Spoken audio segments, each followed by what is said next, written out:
Bonjour, bonjour. Aujourd'hui, nous sommes à Istanbul avec un grand chirurgien turc, Monsieur Cem.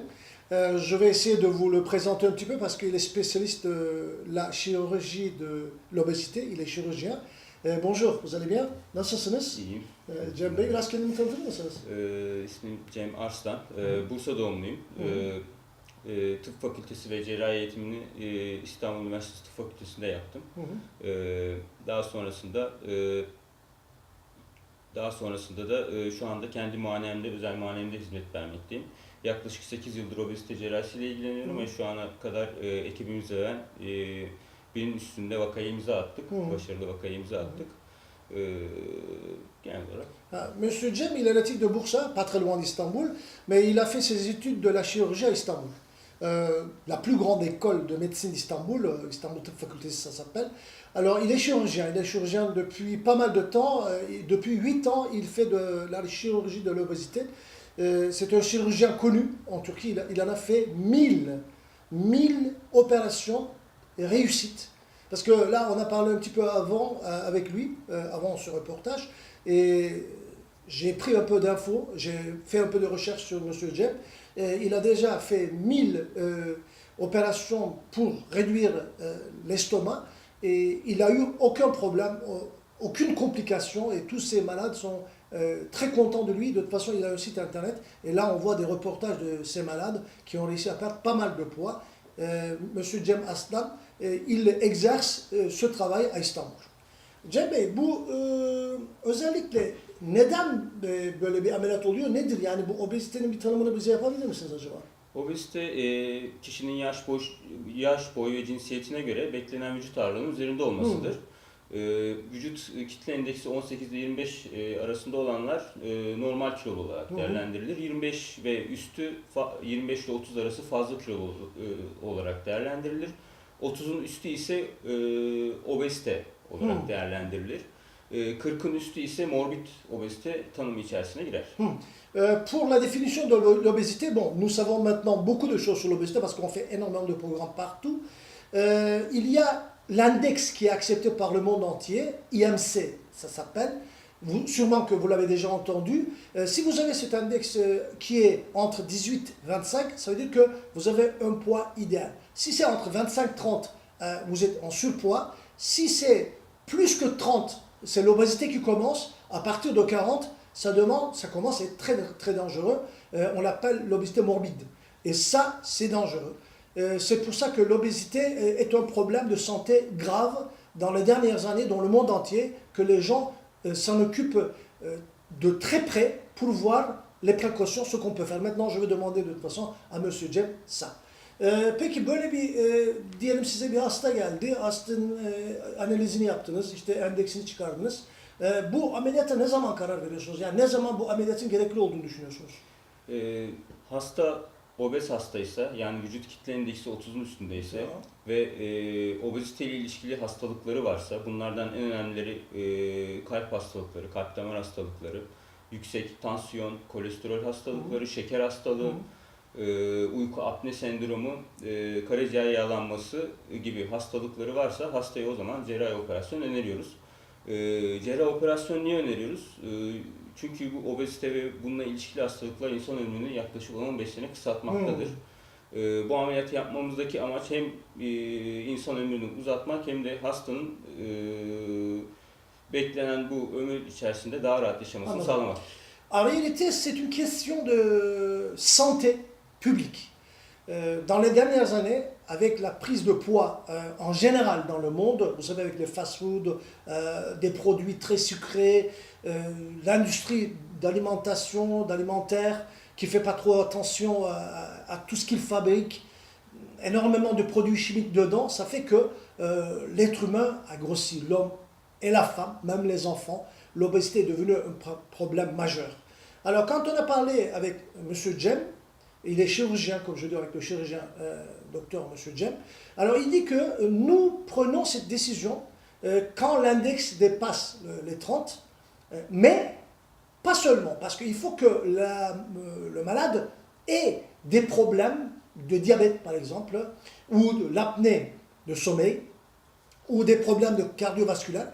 À ce moment-là, sa vie est en danger. Bien sûr, à partir de 30, ce n'est pas toujours obligatoire. Il faut d'abord essayer de voir des diététiciens, de prendre des précautions autres que la chirurgie.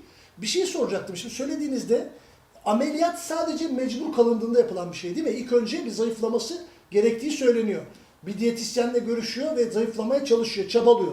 Yani zayıflayamazsa bizim başvurduğumuz bir şey değil mi bu Tabii ameliyat? zaten bize gelen hastalar, ameliyat için gelen hastalar daha önce zayıflamak için birçok yöntemi deneyip, yani ameliyat dışı birçok yöntemi deneyip başarısız olan hastalar veya obeziteyle ilişkili hastalıkları olan hastalar. Özellikle şeker, tansiyon, kalp hastalıkları, uyku apne sendromu daha önce dediğim gibi bu kişilere biz ameliyat öneriyoruz. Monsieur Cem m'a dit que il a bien raison parce que il vient, en réalité ces malades viennent chez Monsieur Cem pour le voir à son bureau ou à son hôpital.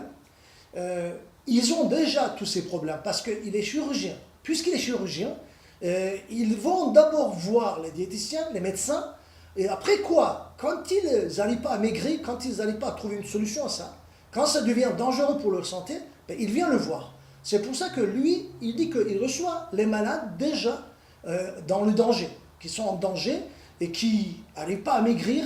Vous savez que c'est assez dur, parce que moi, si j'ai un peu de poids, je sais que combien c'est difficile de perdre du poids, on reprend toujours, et si on est obèse, surtout dans les cas d'obésité morbide, c'est très très dur, il faut énormément de volonté, et ça c'est compliqué, et M. Jem dit que quand ils nous arrivent, ils sont déjà prêts.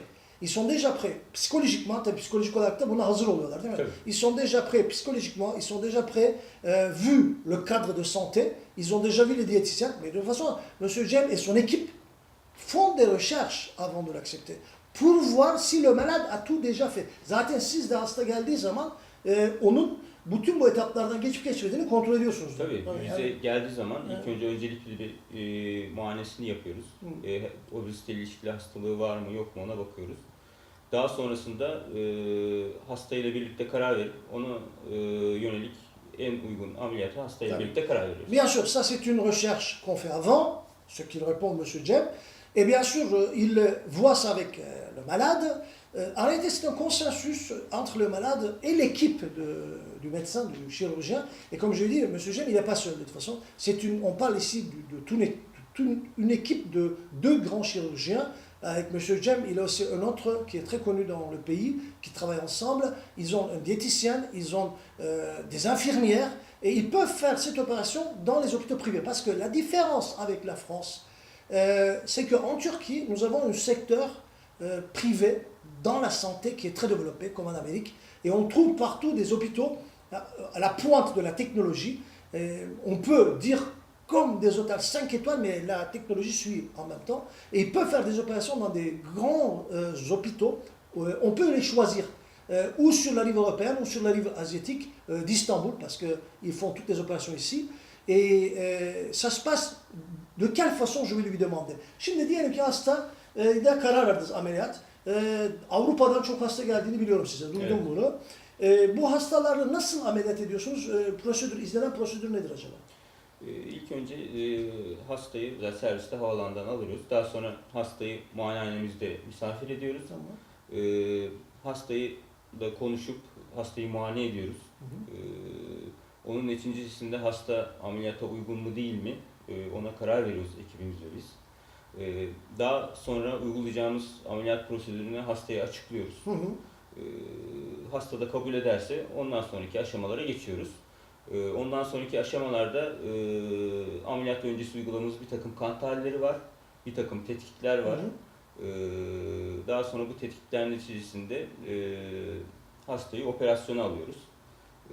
Operasyonumuz yaklaşık 1-1,5 saat arasında sürmekte. Onu birazdan konuşalım. Ben şu kısmını bir şey yapayım, anlatayım. D'abord, ce qui est important, parce que Monsieur Cem et son équipe ont beaucoup de patients qui viennent de l'Europe, de la Hollande, de l'Allemagne, de la France. Ils ont aussi des malades qui viennent du Maghreb, de Maroc, la Tunisie. Ils ont déjà reçu des personnalités qui sont venues faire l'opération ici en Turquie, parce qu'Istanbul est très connu maintenant dans le monde pour le tourisme de santé, grâce à ces équipes, grâce au sérieux, aux hôpitaux qu'ils ont. Alors il dit que quand il arrive, d'abord il nous contacte. Nous avons un centre d'appel francophone. Il y a des gens qui répondent en français pour leur dire comment ça se passe. Ils prennent leur billet d'avion, ils viennent ici à Istanbul. On les récupère, on fait le transfert, on les amène à l'hôpital, au bureau de M. Jem, et après on fait un test, un premier test, et après on parle avec le malade, le patient. Alors si on voit qu'il y a une nécessité de l'opération, que le malade est bien décidé, à ce moment-là, on peut faire l'opération, mais le malade est libre de décider de rentrer aussi. Alors ensuite, dans ce moment-là, on ne fait pas payer le transfert, ni le traducteur, ni la consultation, seulement les premiers tests seront facturés, mais ce sera vraiment une somme minime. Une fois il décide de se faire opérer, à ce moment-là, on fait faire toutes les analyses de sang, il va séjourner à l'hôpital de nuit. 2 gece kalıyor değil mi o hastanede? Tabii ameliyat günü dahil olmak üzere toplam 2 gece 3 gün hastayı Voilà. hastanede misafir ediyor. Il va rester 2 nuits, 3 jours à l'hôpital. À ce moment-là, bien sûr, on le suit, toute l'équipe est là, ils sont avec lui. On diminue le volume de l'estomac. En réalité, le principe de cette chirurgie, la chirurgie de l'estomac, c'est de réduire, diminuer le volume de l'estomac pour que le patient ne puisse pas manger comme avant.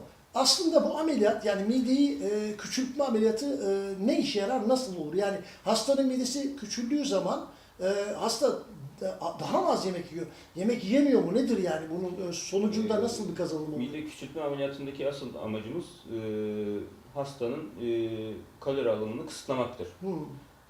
Yani hasta ilk oturuşta eğer bu kadar yemek yiyorsa bunu bu kadar yapmaktır. Onun için bir diyet veriyorsunuz değil mi? Belirli bir program hazırlıyorsunuz daha sonra. Tabii hem ameliyat sonrası bizim deneyimlerimize göre oluşturduğumuz bir diyet listesi var. Hasta yaklaşık 2 aylık bir diyet listesidir bu.